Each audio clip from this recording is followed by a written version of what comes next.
ఇప్పుడే country delight app ని download చేసుకోండి. Download the country delight app now. Primary amoebic meningoencephalitis, simple గా PAM అనే ఒక డిసీజ్ ఇప్పుడు చాలా ఆందోళన రేకెత్తిస్తున్నటువంటి పరిస్థితి ఉంది. కేరళలో చాలా మంది ఇప్పటికే ఈ జబ్బుతో చనిపోయారంటున్నారు. సింపుల్ గా చెప్పాలంటే ఇది మెదడు తినేటువంటి ఒక వైరస్ కి సంబంధించిన జబ్బు అంటున్నారు. దీనికి సంబంధించి మరింత సమాచారం ప్రస్తుతం మనతో పాటు లైవ్ కాల్లో ఉన్నటువంటి ఆశీష్ రెడ్డి గారిని అడిగి తెలుసుకుందాం. డాక్టర్ గారు నమస్తే అండి. నమస్కారం అండి. ఏంటి సార్ అసలు ఈ డిసీజ్ ఏంటి? పామ్ అనే డిసీజ్ ఏంటి? ఇది మెదడుకి వెళ్ళి మెదడునే ఎందుకు తినేస్తుంది, ఎందుకు చంపేస్తుంది? దీనికి అసలు మెడిసిన్ ఉందా లేదా? ఎర్లీ స్టేజ్ లో అయితే ఏమన్నా సేవ్ చేసుకునే అవకాశం ఉంటుందా? ఎందుకు చనిపోతున్నారు ఇప్పుడు ప్రజలు? ఇది ఒక సబ్ స్పీషీస్ ఆఫ్ ఒమిబా, ఒక ఒమిబా టైప్ లాంటిదే ఇది. సో జనరలీ ఏమైందంటే ఇన్ని ఇయర్స్ వరకు ఎక్కువ వరకు ఒమిబా మోస్ట్లీ మనకి గ్యాస్ట్రోఇంటెస్టైనల్ సిస్టమ్, లివర్ పైన ఎక్కువ ఎఫెక్ట్ చూపిస్తుండే. కానీ ఈ టైప్ ఆఫ్ దీంట్లో డైరెక్ట్ ఇది బ్రెయిన్ పైన ఎక్కువ ఎఫెక్ట్ చూపిస్తుంది మనకి. సో దీంట్లో సిమ్టమ్స్ ఎట్లా అంటే సివియర్ ఫీవర్, సివియర్ హెడేక్స్, చాలా సివియర్ గా అంటే తలనొప్పి కూడా చాలా సివియర్ గా ఉంటుంది.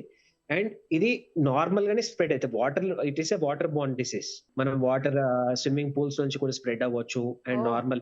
సో దాని వల్ల కూడా ఇది వచ్చి ఉండొచ్చు. కానీ ఇది చాలా ఇప్పుడు ఉన్న దాంట్లో అయితే చాలా సివియర్ గా ఉంది. ఎందుకంటే బ్రెయిన్ పైన ఎఫెక్ట్ చేసే ఏ బ్యాక్టీరియా కానీ, ఏ ఎలిమెంట్స్ కానీ, ఎటువంటిదైనా కానీ ఎఫెక్ట్స్ ఎక్కువనే ఉంటాయి. ఎందుకంటే బ్రెయిన్ ఇన్ఫ్లమేషన్ తోని చాలా సివియర్ ఎఫెక్ట్స్ ఉంటాయి, కంప్రెషన్స్ ఉండి దాని వల్ల మేజర్ ఎఫెక్ట్స్ ఉంటాయి. సో ఎస్, డెఫినెట్లీ ఇది బ్రెయిన్ ఈటింగ్, అంటే బ్రెయిన్ డ్యామేజ్ ఎక్కువ చేస్తుంది కాబట్టి బ్రెయిన్ ఈటింగ్ అమీబా కింద క్లాసిఫై చేస్తున్నారు. దీనికి ఎట్లా సార్ మెడిసిన్స్ లేవా లేకపోతే ఎర్లీ స్టేజెస్ అండి? అంటే ఎర్లీ స్టేజెస్ నార్మల్లీ మనము యాంటమీబా, హిస్టాలజీ వీటికి ఎట్లయితే ట్రీట్మెంట్ అజోల్ డెరివేటివ్స్ అంటాము, ఆల్బెండజోల్, ఇవన్నీ రకరకాల అజోల్ డెరివేటివ్స్ తోని ఇది ఇనిషియల్ గా కంట్రోల్ అయ్యే ఛాన్సెస్ ఉంటాయి. కానీ ఎక్కువ శాతం ఏంటంటే బ్రెయిన్ లో మనకి ఇన్ఫ్లమేషన్ ఉంటది కాబట్టి దాని మీద ఎక్కువ కాన్సన్ట్రేట్ చేయాల్సి వస్తుంది. ఈ ఆర్గానిజం క్రియేట్ చేసే వేరే ప్రాబ్లమ్స్ తో ఇంకా ఎక్కువ ఇష్యూస్ అయ్యే ఛాన్సెస్ ఉంటాయి. సో ఎర్లీ స్టేజెస్ లో ఏదైనా మనం డయాగ్నోస్ చేస్తే అంటే కానీ ప్రతి దాన్ని మనం అట్లా ఊహించుకోలేము. అంటే లాస్ట్ వాటర్ ఎక్స్పోజర్ ఏంటి, అంటే బయట వాటర్ రెగ్యులర్ గా తీసుకుంటున్నారా, లేకపోతే ఎక్కువ బయట స్విమ్మింగ్ పూల్స్ లో స్విమ్ చేస్తున్నారా? ఇన్ఫెక్టెడ్ వాటర్ వల్లనే వస్తుంది కాబట్టి మీరు ఒక మంచి ప్లేస్ లో ఉన్నారు, మంచి ఫ్రెష్ వాటరే తీసుకుంటున్నారంటే ఎనీ హెడేక్స్ ఆ సిమ్టమ్ కాకపోవచ్చు.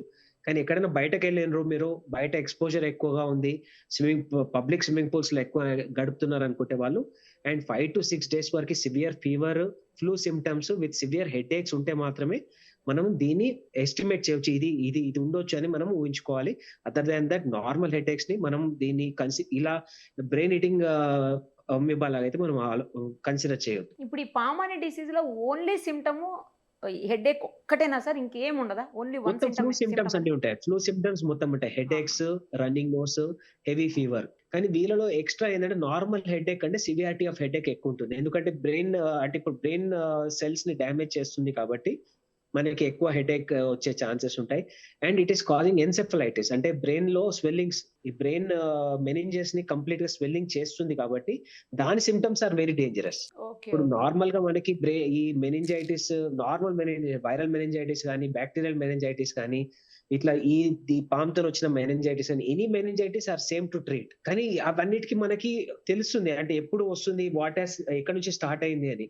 కానీ దీంట్లో ఏంటంటే మనకి డైరెక్ట్ నోస్ నుంచి డైరెక్ట్ మనకి అది లోపలికి వెళ్ళిపోయి బ్రెయిన్ లో ఎక్కువ డ్యామేజ్ చేస్తుంది. అది ఇదేమన్నా చిన్న పిల్లలు అంటే బాగా చిన్న పిల్లలు కానీ, లేకపోతే 5 years బిలో పిల్లలు అట్లాంటి వాళ్ళకి ఏమన్నా? ఎనీ ఏజ్ గ్రూప్ లో ఉన్న వాళ్ళకి ఎప్పుడైనా కానీ, ఇప్పుడు సింపుల్ అండి, ఇప్పుడు వర్షాకాలం కాబట్టి మనకి హై ఛాన్సెస్ ఆఫ్ ఇన్ఫెక్షన్స్ ఉంటాయి కాబట్టి ఎనీథింగ్ మనము బాయిల్ చేసిన water, everything should be boiled. Any water you take అది బాయిల్ చేసి వార్మ్ చేసి తాగడం బెటర్. ఎందుకంటే కంటామినేటెడ్ వాటర్ తోటే ప్రాబ్లం అయితే, అంతే కదా డాక్టర్ గారు? 100%. మన ఇంట్లో తీసుకునే వాటర్ తోని రాకపోవచ్చు, ఇది ఓన్లీ కంటామినేటెడ్ వాటర్స్ వల్లనే వస్తుండొచ్చు.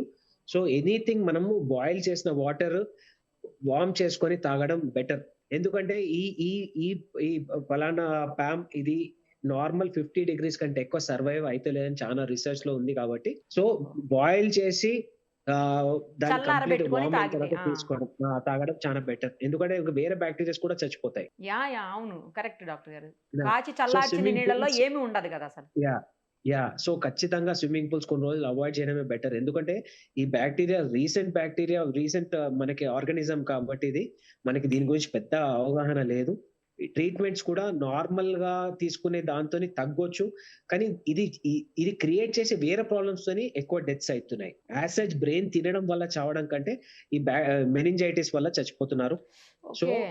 ఫస్ట్ ప్రివెన్షన్ బెటర్, అంటే కంటామినేషన్ ఆఫ్ వాటర్ ని అవాయిడ్ చేయడం బెటర్, కంటామినేషన్ ఆఫ్ ఫుడ్ ని అవాయిడ్ చేయడం. ఓ ఫుడ్ ఫుడ్ కూడా కూడానా? Definite okay. గా వేడి చేసి మనం నార్మల్ ఫ్రెష్లీ కుక్డ్ ఫుడ్ తీసుకోవడం ఇంకా బెటర్. ఎనీథింగ్ రైనీ సీజన్స్ లో ఆల్వేస్ బెటర్ అండి. ఫ్రెష్ ఫుడ్, ఫ్రెష్ ఫుడ్, ఇంట్లో ఫుడ్. ఆల్వేస్ ఫ్రెష్ ఫుడ్, ఇంట్లో కూడా fresh food, freshly cooked food తీసుకోవడం బెటర్. అట్లీస్ట్ మార్నింగ్ ఈవినింగ్ కూడా కరెక్ట్ కాదా డాక్టర్ గారు? ఓకేనా? మార్నింగ్ ఈవినింగ్ వరకు ఓకేనా? అంటే సార్ మేడం, ఇంట్లో ఉంటే కంటామినేషన్ ఉండకపోవచ్చు, ఆ, కానీ ఆ. బయట మాత్రము ఎక్కడైనా మీరు బయటకు ఇప్పుడు క్యారేజెస్ తీసుకపోతున్నారు కానీ కొద్దిగా హీట్ చేసుకొని తినడం బెటర్. ఎందుకంటే నార్మల్ బ్యాక్టీరియా కూడా వస్తుంది. 1 డ్రాప్ ఆఫ్ వాటర్ పడ్డా గానీ, వర్షం నీళ్ళు పడ్డా గానీ ఇన్ఫెక్ట్ అయ్యే ఛాన్సెస్ ఉంటాయి. అందుకే మేము రైనీ సీజన్ లో కానీ రైనీ సీజన్స్ లో బయట ఫుడ్ అవాయిడ్ చేయమని చెప్తాం. అంటే తోపుడు బండ్ల పైన ఉన్నాయి కానీ, లేకపోతే ఆ. పానీపూరి లాంటివి కానీ హై ఛాన్స్ ఆఫ్ కంటామినేషన్ ఉంటుంది. ఇప్పుడు అందులోనూ మనం ఇది చూస్తున్నాం అవాయిడ్ కదా, చేస్తే బెటర్. రెగ్యులర్ గా చూస్తున్నాం డాక్టర్ గారు, చాలా పెద్ద పెద్ద రెస్టారెంట్లు, పెద్ద పెద్ద హోటల్స్ అన్నిట్లో కూడా కంటామినేటెడ్ ఫుడ్, చాలా అన్హైజెనిక్ గా ఉన్నటువంటి కిచెన్ కండిషన్స్, దాడులు అవుతున్నాయి, వాటికి నోటీసులు ఇస్తున్నారు పెద్ద పెద్ద హోటల్స్ కూడా. కానీ కేరళకి మనకున్న చిన్న డిఫరెన్స్ ఏంటంటే, అది ఎక్కువ లాట్స్ ఆఫ్ గ్రీన్ ఉంటుంది, లాట్స్ ఆఫ్ జంగల్స్ ఉంటాయి కాబట్టి ఈ కొత్త ఆర్గానిజం వచ్చి ఉండొచ్చు. మన దగ్గర ఇంకా దాని యొక్క కేసులు పెద్దగా లేవు. సో వీఆర్ స్టిల్ థింకింగ్ మన దగ్గర అంత సివియారిటీ ఉండకపోవచ్చు అని. ఇది కొంచెం గుడ్ న్యూస్ అండి, మనకు లేదు అనేది. కొద్దిగా మన దగ్గర అయితే కేసెస్ లేవు, కానీ ఉన్నా కానీ ట్రీట్మెంట్ ఉందండి. డెఫినెట్లీ మనకి ఏ సిమ్టమ్స్ ని కూడా ఇగ్నోర్ చేయకపోతే బెటర్. ఇప్పుడు చాలా మంది మనకు ఉన్న ప్రాబ్లం ఏంటంటే, మెడికల్ షాప్ లో పోయి టాబ్లెట్స్ తీసుకోవడం అలవాటు. అవును, అంటే ఎవరినైనా ఓవర్ ది కౌంటర్ తీసేసుకుంటారు, వేసేసుకుంటారు. ఓవర్ ది కౌంటర్ తీసుకోవడం వెరీ వెరీ కామన్.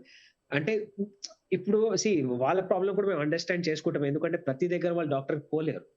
అవును. ఇప్పుడు మెడికల్ సీరియస్లీ అంటే చెప్తాను, మెడికల్ షాప్ వల్ల చాలా మంది క్యూర్ అవుతున్నాయి కాదన్నాను, కానీ కొన్ని సార్లు మిస్ అవుతుంటది. చాలా సార్లు మనము మెడికల్ షాప్ లో పోయి వాడు హెడ్ ఏక్ వస్తే డాక్టర్ దగ్గర పోయకుండా వాటి అక్కడే తీసుకుంటారు. మేమేమన్నా అట్లీస్ట్ టాబ్లెట్ తీసుకున్నా కానీ వాడు సర్వైవ్ అయితే చాలా అనుకుంటాం మేము. అంతేలేండి సార్. కానీ ఈ కండిషన్స్ లో ఎట్లా ఉంటుందంటే, ఎనీ మేజర్ సిమ్టమ్స్ ని ఇగ్నోర్ చేయకుండా, any severe headaches, yeah, anything మనకి బ్రెయిన్ ఈటింగ్ అమీబా లాంటి ఏముంటే దీన్ని డ్యామేజ్ చేస్తుంటే సిమ్టమ్స్ కనిపిస్తాయి మనకి. Blurring of vision, severe headaches, oh blurred vision కూడా so sir? Okay. Blood vision ఉంటుంది. సో ఇట్లాంటి ఎనీ సిమ్టమ్స్ వస్తే ఖచ్చితంగా డాక్టర్ ని కలిసే అవసరం ఖచ్చితంగా ఉంటుంది. ఫైనల్లీ ఒకటి చెప్పండి డాక్టర్ గారు, ఈ కొంచెం హీట్ ఎక్కువైతే, అంటే వేసవి కాలం అట్లా మొదలైతే మళ్ళీ తగ్గిపోతుందా? ఈ రైనీ సీజన్ తగ్గిపోతుందా? అంటే బేసిక్లీ ఒక విషయం చెప్తాను, కోవిడ్ టైంలో కూడా ఇట్లానే అనుకున్నాము. అవును, అప్పుడు కోవిడ్ టైంలో ఎక్కువైంది కూడా అసలు అసలు virus will not survive the temperature అనుకున్నాము. Luckily this is not a virus. So hopefully ఇది కాబట్టి ఇది డిఫరెంట్ క్లాస్ ఆఫ్ ఆర్గానిజం కాబట్టి this won't survive. Definitely 50 degrees కంటే ఎక్కువ టెంపరేచర్ ఉంటే, అంటే కుకింగ్ టెంపరేచర్ ఉంటే ఈ ఆర్గానిజం చచ్చిపోతుంది. కాబట్టి better drink heated water, better drink freshly made food. ఇవి రెండు కంపల్సరీ. వేడి చేసి చల్లార్చుకున్న వాటర్ తాగండి, హెల్దీగా ఫ్రెష్ గా చేసుకునే ఫుడ్ తినండి. ఇట్లాంటి బయట ఫుడ్ అవాయిడ్ చేయండి. ఈ బేసిక్ థింగ్స్ కొన్ని రోజులు మొత్తం ఇదంతా పోయేసరికి స్విమ్మింగ్ పూల్స్ అవాయిడ్ చేయండి. Thank you sir, thank you so much. Suman టీవీలో మీ పర్సనల్ అండ్ బిజినెస్ ప్రమోషన్స్ కోసం కింది నెంబర్కి కాంటాక్ట్ చేయండి.